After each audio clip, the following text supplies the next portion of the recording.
Hello friends, welcome back to Cosmopolitan Cornbread. My name is Constance and this is the weekly Bible reading video. We do this every Friday and we are currently in the book of Numbers. We started back in Genesis 1:1 several months ago and today we're going to be reading Numbers 16 through 18. And the Bible version that I am reading from is the CJB.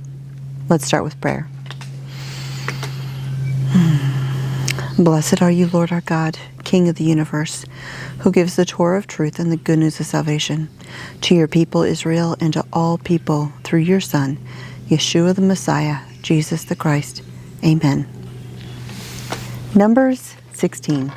Now Korach, the son of Yitzhar, the son of Kahat, the son of Levi, along with Datan and Aviram, the sons of Eliav and On, the son of Pelet, descendants of Reuben, took men and rebelled against Moshe. Siding with them were 250 men of Israel, leaders of the community, key members of the council, men of reputation. They assembled themselves against Moshe and Aaron and said to them, "You take too much on yourselves. After all, the entire community is holy, every one of them, and Adonai is among them. So why do you lift yourselves up above Adonai's assembly?" When Moshe heard this, he fell on his face. Then he said to Korach and his whole group, "In the morning Adonai will show who are his and who is the holy person he will allow to approach him. Yes, he will bring whomever he chooses near to himself. Do this. Take censers, Korach and all your group. Put fire in them and put incense in them before Adonai tomorrow. The one whom Adonai chooses will be the one who is holy. It is you, you sons of Levi, who are taking too much on yourselves." Then Moshe said to Korach, "Listen here, you sons of Levi. Is it for you a mere trifle that the God of Israel has separated you from the community of Israel to bring you close to himself, so that you can do the work in the tabernacle of Adonai and stand before the community serving them? He has brought you close, and all your brothers, the sons of Levi, with you. Now you want the office of Cohen too? That's why you and your group have gathered together against Adonai. After all, what is Aaron that you complain against him?" Then Moshe sent to summon Datan and Aviram, the sons of Eliav, but they replied, "We won't come up. Is it such a mere trifle bringing us up from a land flowing with milk and honey to kill us in the desert, that now you arrogate yourself to the role of dictator over us? You haven't at all brought us into a land flowing with milk and honey, and you haven't put us in possession of fields and vineyards. Do you think you can gouge out these men's eyes and blind them? We won't come up." Moshe was very angry and said to Adonai, "Don't accept their grain offering. I haven't taken one donkey from them. I've done nothing wrong to any of them." Moshe said to Korach, "You and your group be there before Adonai tomorrow. You, they, and Aaron. Each of you take his fire pan and put incense in it. Every one of you bring before Adonai his fire pan. 250 fire pans, you two and Aaron, each one his fire pan." Each man took his fire pan, put fire in it, laid incense on it, and stood at the entrance to the tent of meeting with Moshe and Aaron. Korach assembled all the group who were against them at the entrance to the tent of meeting. Then the glory of Adonai appeared to the whole assembly. Adonai said to Moshe and Aaron, "Separate yourselves from this assembly. I'm going to destroy them right now." They fell on their faces and said, "O God, God of the spirits of all humankind, if one person sins, are you going to be angry with the entire assembly?" Adonai answered Moshe, "Tell the assembly to move away from the homes of Korach, Datan, and Aviram." Moshe got up and went to Datan and Aviram, and the leaders of Israel followed him. There he said to the assembly, "Leave the tents of these wicked men. Don't touch anything that belongs to them, or you may be swept away in all their sins." So they moved away from all around the area where Korach, Datan, and Aviram lived.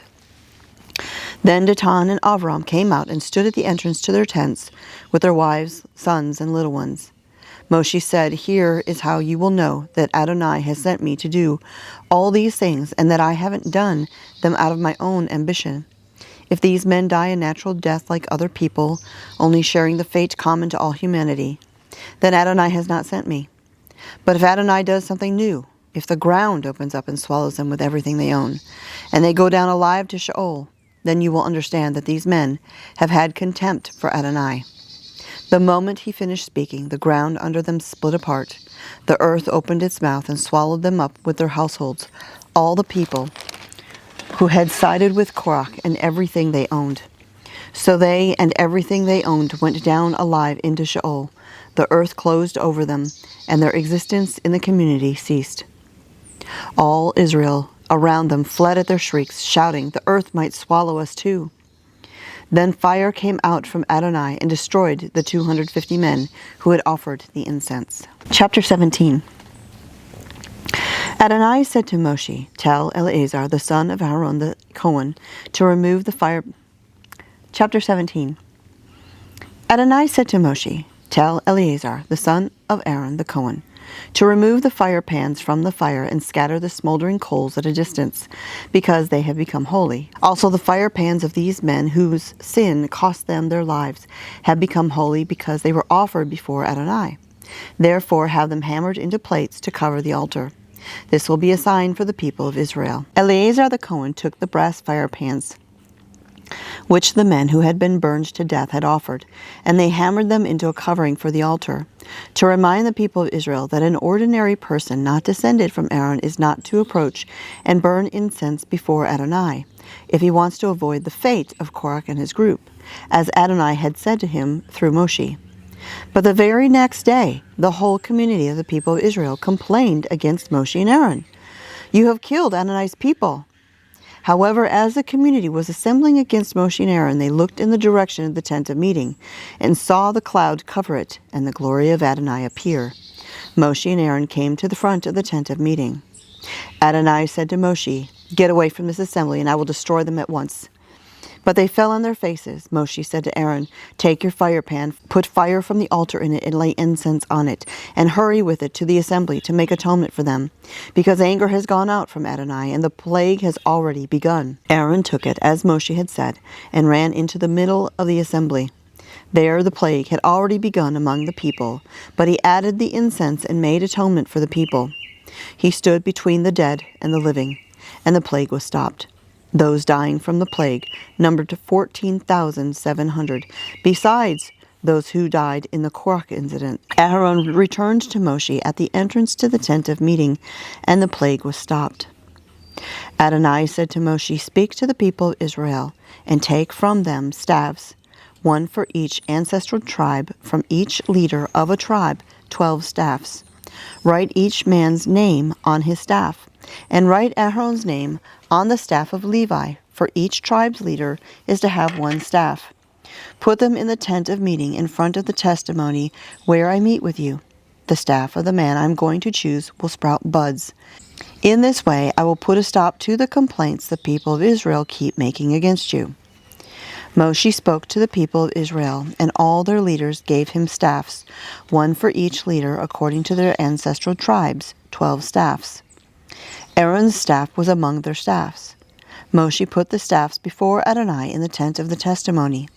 The next day Moshe went into the tent of the testimony, and there he saw that Aaron's staff for the house of Levi had budded. It had sprouted not only buds, but flowers and ripe almonds as well. Moshe brought out all the staffs from before ADONAI to all the people of Israel, and they looked, and each man took back his staff. ADONAI said to Moshe, "Return Aaron's staff to its place in front of the testimony. It is to be kept there as a sign to the rebels, so that they will stop grumbling against me, and thus not die." Moshe did this. He did as ADONAI had ordered him. But the people of Israel said to Moshe, "Oh no, we are dead men, lost. We are all lost. Whenever anyone approaches the tabernacle of ADONAI, he dies. Will we all perish?" Chapter 18. ADONAI said to Aaron, "You, your sons, and your father's family line will be responsible for anything that goes wrong in the sanctuary. You and your sons with you will be responsible for anything wrong in your service as Kohanim. But you are to bring your kinsmen, the tribe of Levi, along with yourselves to work together with you and help you, you and your sons with you, when you are there before the tent of meeting. They are to be at your disposal and perform all kinds of tasks related to the tent. Only they are not to come near the holy furnishings or the altar, so that neither they nor you will die.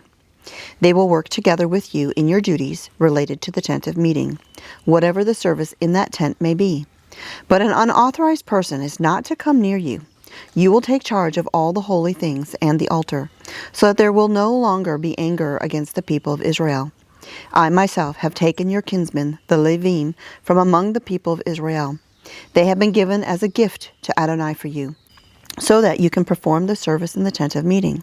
You and your sons with you will exercise your prerogatives and duties as Kohanim in regard to everything having to do with the altar and within the curtain. I entrust the service required of Kohanim to you. The unauthorized person who tries to perform it is to be put to death. Adonai said to Aaron, I myself have put you in charge of the contributions given to me. Everything consecrated by the people of Israel I have given and set aside for you and your sons. This is a perpetual law. Here is what is to be yours, of the especially holy things taken from the fire. Every offering they make, that is, every grain offering, sin offering, and guilt offering of theirs, that they turn over to me, will be especially holy for you and your sons. You are to eat it in an especially holy place.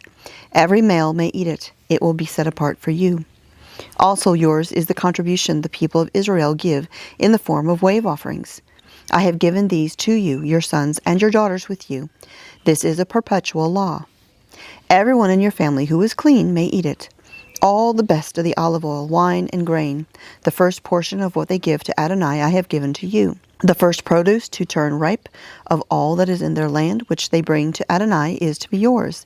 Every clean person in your family may eat it. Everything in Israel which has been consecrated unconditionally is to be yours. Everything that comes first out of the womb of all living things which they offer to Adonai, whether human or animal, will be yours. However, the firstborn of a human being you must redeem, and the firstborn of an unclean beast you are to redeem. The sum to be paid for redeeming anyone a month old or over is to be 5 shekels of silver, 2 ounces, as you value it using the sanctuary shekel. This is the same as 20 gerahs. But the firstborn of an ox, sheep, or goat you are not to redeem. They are holy. You are to splash their blood against the altar and make their fat go up in smoke as an offering, made by fire as a fragrant aroma for Adonai. Their meat will be yours, like the breast that is waved and the right thigh. They will be yours. All the contributions of holy things which the people of Israel offer to Adonai I have given to you, your sons, and your daughters with you. This is a perpetual law, an eternal covenant of salt before Adonai for you and your descendants with you. Adonai said to Aaron, you are not to have any inheritance or portion in their land. I am your portion and inheritance among the people of Israel. To the descendants of Levi, I have given the entire tenth of the produce collected in Israel. It is their inheritance in payment for the service they render in the tent of meeting. From now on, the people of Israel are not to approach the tent of meeting, so they will not bear the consequences of their sin and die. Only the Levim are to perform the service in the tent of meeting, and they will be responsible for whatever they do wrong. This is to be a permanent regulation through all your generations. They are to have no inheritance among the people of Israel, because I have given to the Levim as their inheritance the tenths of the produce which the people of Israel set aside as a gift for Adonai. This is why I have said to them that they are to have no inheritance among the people of Israel. Adonai said to Moshe, tell the Levim, when you take from the people of Israel the tenth of the produce which I have given you from them as your inheritance, you are to set aside from it a gift for Adonai, 1/10 of the tenth. The gift you set aside will be accounted to you as if it were grain from the threshing floor and grape juice from the wine vat. In this way you will set aside a gift for Adonai from all your tenths that you receive from the people of Israel. And from these tenths you are to give to Aaron the Cohen the gift set aside for Adonai. From everything given to you, you are to set aside all that is due Adonai, the best part of it, its holy portion. Therefore you are to tell them, when you set aside from its best part, it will be accounted to the Levim as if it were a grain from the threshing floor, and grape juice from the wine vat. You may eat it anywhere, you and your households, because it is your payment in return for your service in the tent of meeting. Moreover, because you will have set aside from it its best parts, you will not be committing any sin because of it. For you are not to profane the holy things of the people of Israel, or you will die. That is the reading for this week. You can join me here every Friday as I read through the Bible. You can also join me here on Saturday mornings at 8 a.m. Central Time for coffee and scriptures, as we are reading in the New Testament currently, where there is reading scriptures, coffee, chat, prayer, and online fellowship. With that, may the Father bless you and keep you. May He make His face shine upon you and give you peace. In the name of the Prince of all Peace, Yeshua HaMashiach. God bless, and I'll talk to y'all next time.